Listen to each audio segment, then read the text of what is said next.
What's up, everybody? The legendary Henry Ramirez, and you're training Jamel Herring now, a former boxer about to make history tomorrow, God willing, and pick up a title in a new sport. How is that for you? How has that transition been for you from boxing to bare knuckle? It's a little different, but we mainly train the same as we would with getting ready for a boxing match. We do add guys who can clinch and make it a little more physical and allow a little clutching and grabbing.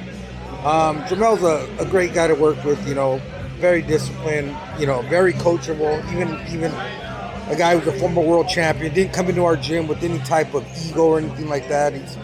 He's been also a mentor to some of my younger fighters, some of younger aspiring pros, so he's been nothing but positive influence around my gym. One of the big things that you're known for is for developing up-and-coming fighters, right? And you turn them to champions. Yeah. I mean, we've got a good stable of young kids right now, good amateurs who have developed since they were 9, 10, 11 years old, who are just starting off in their pro career. So we're thankful for that. You have the Barredo brothers, I believe? Yeah, they're cousins. They're cousins, and they're coming up, and then Lorenzana's coming up as well. Lorenzana's coming up. He's already, 20-0 right now? 20-0, yeah. And then obviously known for Chris Arreola. Yeah, Chris Arreola. That explosive style is where you could pinpoint to the coaches, right? Manny Robles has a style, right. Robert Garcia has a style. You have your explosive. And it's crazy though now because some of these other guys, like especially Pau and his little cousin Vince, I've trained them a little differently. Those guys are more thinkers before being overly aggressive at first, so it's a completely little bit different style. Training Jamel, who's a boxer, a boxer first, so it's been very pleasant. Tell me a little bit about the hands, because to me, from the boxing background, it seems like that's the biggest issue with boxing, right? We always heard of Mayweather and famous boxers injuring their hands, bare knuckle. How are you preparing, especially Jamel, with the hands, protecting the hands? We trained just like we would. We hit the pads with same gloves, same body shield, everything the same. We're just gonna, hopefully his hands are good to go and no issue during the fight. But it is a common injury because I have another fighter of mine who's in the other organization, BKB, and he's 2-0 in there, and he's done really well. His name is Rowdy Montgomery. Man, he's a wrecking machine in that. And Jamel, we had our first fight in January in Mohegan Sun in Connecticut, and he did really well. And here we are in the title shot tomorrow night. The styles are completely different here as far as preparing for boxing because of the length of fights, right? Right. It's a lot faster speed. The game plans usually go out the window because it's the dirty boxing, like you mentioned, right? MMA style, usually wild punching versus a traditional boxer. So how do you prep mentally for that, and how do you communicate with the boxer? So we have talked to him about, hey, these guys are a little off rhythm, a little different than you're used to technically sound. So we have prepared for, punches coming a little unorthodox, a little wider, a little more wild, free swinging, so to speak. I feel like you're being generous, saying a little unorthodox, very unorthodox. But I think if Jamel is able to create a little bit of space and establish his jab, to me that's still going to be key, whether it's boxing or bare knuckle. Establishing a little bit of distance, using his jab, getting his jab going, and I still think that's going to be the key to victory. I got to talk to him a little bit earlier, and one of the things I was mentioning to him in his first fight, he managed to control the tempo. Yeah. And once he controlled the tempo, it was his calling. It was funny because our opponent came to our dressing room after the fight, and he goes, look, I knew he was a good boxer, so I prepared to do everything wrong to throw you off. It was pretty honest. This guy, I've seen him, Michael, you can tell he's got some power in his overhand left. So we prepared for that, making sure the hands come back, But I'm looking forward to tomorrow night, man. Is it a big change for you as far as preparation in the camp from Manis to Papagino? A little bit. I think this guy's actually more dangerous. I think he's a little more dangerous than Manis was. So either way, I still think the key is for Jamel to be Jamel in there, and we can adjust if things start to need to be adjusted. But I think he's in a good spot, well prepared, great sparring, righties, lefty guys who are pushing him back, trying to make it awkward, physical. So we've kind of tried to cover every aspect. Coach, what do you think is attracting boxers to bare knuckle? Because we just saw Victor Ortiz, John Molina going to BKB, right? I think Vargas Paulie boys. Malignaggi was there too. Yeah, the Vargas brothers, yep.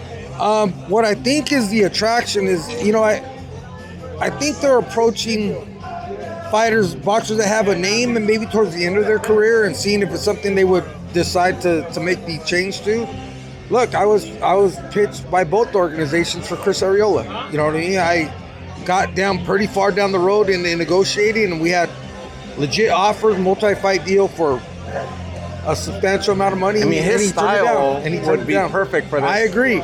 Everybody, he ended up turning it down. You know, he might be here tomorrow night. The other one, Josesito Lopez, was another one, right? Yeah, you know, I haven't talked to that guy in years, but I did hear that he was kind of approached. I don't know if that was true or not. Just those styles. Yeah, right? those styles are especially, you know, that's the touch, the Henry touch to boxing, where you could be like, that's a Henry fighter right there. But you know, the explosiveness, crazy, the confrontation. You know what's crazy? So I had Rowdy Montgomery fight in the BKB, right, which is a smaller trigon. It's a trigon. We had one in Biloxi, Mississippi, and one in upstate New York 2 months ago. And the thing I noticed, that even in a smaller confined area, it was still the guys that had more of the boxing background and still the better skill set were winning the fights. Because I sat and watched every fight. I wanted to really grasp and see what I could gather. And everybody that had a strong basics of boxing won. In our last fight, Montgomery was pushed against the ropes. The guy tried to bully him a lot. He just stayed real nice and composed, was picking him up on the inside. It was a great fight. We dropped the guy 3 times and won a decision. Jamel's first fight, he cruised, you know, boxed, you know, just kind of got his feet wet. And I think it's going to be tough for anybody versus Jamel because he has such a strong foundation of boxing, but he's only going to get better and more comfortable without the gloves. That fight tomorrow is going to be really interesting just because of the records, right? Right. And the fact that he's got such a great history behind him as far as boxing, but Papa G, he's coming with experience as far as bare knuckle. Bare knuckle, right? Yeah, he's 3-1, and he's even in the fight he lost. When watching it, it was just a matter of whoever caught who first, because they were free swinging. I was like, damn, he's not going to get those opportunities tomorrow. He's not going to get those. We're going to dictate the pace from the start, really control space, tempo, and pick it up when we need to, and create distance when we need to. Coach, let's close it out with boxing since I'm a boxing channel. Yeah. Lorenzana seems to be your biggest star right now? Yeah, Lorenzana's, he came to me about 1.5 years ago. His dad brought him to me, and initially just started with him coming to spar. And then it evolved to me helping train him, and now manage him. You know, manage him also because. Is he splitting camps between Eddie and you? No, he's not with Reynoso anymore. So he's got an original trainer in TJ, and then who has some issue, might not be able to come over. So that's why they brought me in. We've been fighting in Southern California now, so I've been in charge of the corner and everything, and then I take care of the business side with this promoter, and we've been able to get him some good fights and good purses, and you know, he's ranked number 13 by the WBO right now. Is he with any specific promoter right now? I believe if I got it right. He has a promoter based in San Diego, and he does shows at Tijuana. His name is Frank Carrillo, Jab Promotions.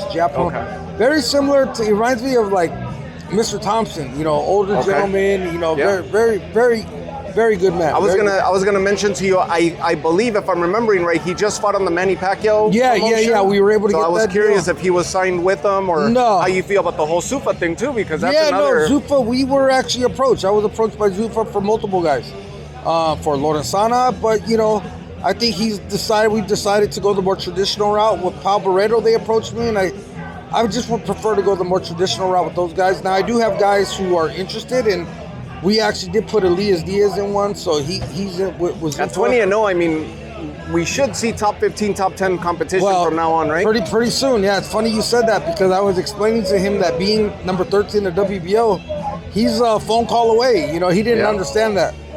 Oh, being in the top 15, like you could be called for a voluntary defense at any time, bro. So, but very exciting. Good, humble young man, hard working. He's been a pleasure to work with. You know, we got Paolo Barredo, who's 6-0. You know, good amateur. I've had him since he was 9 years old, 19 now. I have a couple, you know, likely signing pretty soon. Hopefully he's fighting June 19th. I have Louis Lopez, who's a good guy. I brought him through the Thompson boxing scene. He's fighting Mean Machine Igor Kovalevsky June 19th. I'll be in Phoenix at the Toro Promotions card. I have 3 guys on that. Dante Stone versus Kingsley eBay. I'll be at that show the very next night. So we're busy. We have. You're going to be in Phoenix at the for the BAM one, the match. No, because I'll be the week here. I'll be still training. Yeah. So, Coach, no dull moment in your life. no. Then we have a full there's stable never of amateur. downtime for you. No, we have a full stable of amateur fighters. Thankfully, this fight is closer to home. I have a fight in San Diego next week, so we're constantly. You're always traveling. Constantly traveling, busy, and I couldn't be any more thankful, any more blessed. You know. Coach, I appreciate the time that I feel like I took more time than I should have. No, hey, I really bro. appreciate speaking to you. I appreciate it. What man. a pleasure. Legendary Henry Ramirez. Thank you, man. Nice.